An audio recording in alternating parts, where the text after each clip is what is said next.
So ఈరోజు నేను ఒక స్పెసిఫిక్ టాపిక్ చర్చించాలనుకుంటున్నా. మన యొక్క జగన్నాథ స్వామి యొక్క అనేక లీలలు ఉంటాయి. బట్ వన్ పర్టికులర్ లీల, స్వామి వారు వీళ్ళు ఎంతమంది జగన్నాథులు వెళ్ళారు ఇక్కడ చెప్పండి. ఓన్లీ 50%. మిగతా వాళ్ళు జగన్నాథ్పురి ఇక్కడ నుంచి జస్ట్ 12 hours ఒకసారి కూడా వెళ్ళలేదా? ఎంతమంది వెళ్ళలేదు చేతులంతండి ఇక్కడ? మిగతా వాళ్ళు చేతులంతట్లేదు, ఎక్కడికి చేతులంతట్లేదు? ఇంట్లో మీ మిస్సెస్ మీ భార్యలు అడిగి చేతులు పర్మిషన్ చేస్తారా? ఓకే, మీకోసం నెక్స్ట్ మంత్ మేము పూరి యాత్ర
మన ఇద్దరు దక్షిణ భారతంలో ఉన్నాం కదా. దక్షిణ భారతం తిరుపతి, ఉత్తర భారతం అంటే అసలు జగన్నాథ్ అంటారు. కాబట్టి దక్షిణ భారతం ఉన్నాం కాబట్టి జగన్నాథ్ కాసేపు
ఇంతవరకు మీరు కళతో ఆనందించారు. ఇప్పుడు మీరు డ్యాన్స్ మొత్తం బ్యారికేడ్ తీసేయండి. అందరూ ఒకటే ఇంకా చేయలేని పక్కన పెట్టేయండి. డ్యాన్స్ ఫాస్ట్ బీట్ బ్యారికేడ్ తీసేయండి. అందరూ దగ్గరకు వచ్చే పర్లేదు. అందరూ ఫోన్ పడతాయి. స్వామి గారి మహాప్రసాదం అందరూ వస్తుంది. అందరూ మీ శరీరం మర్చిపోవాలి. తను చేయాలి, నృత్యం చేయాలి.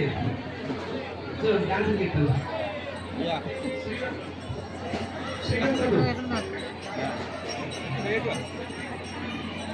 హరే కృష్ణ హరే కృష్ణ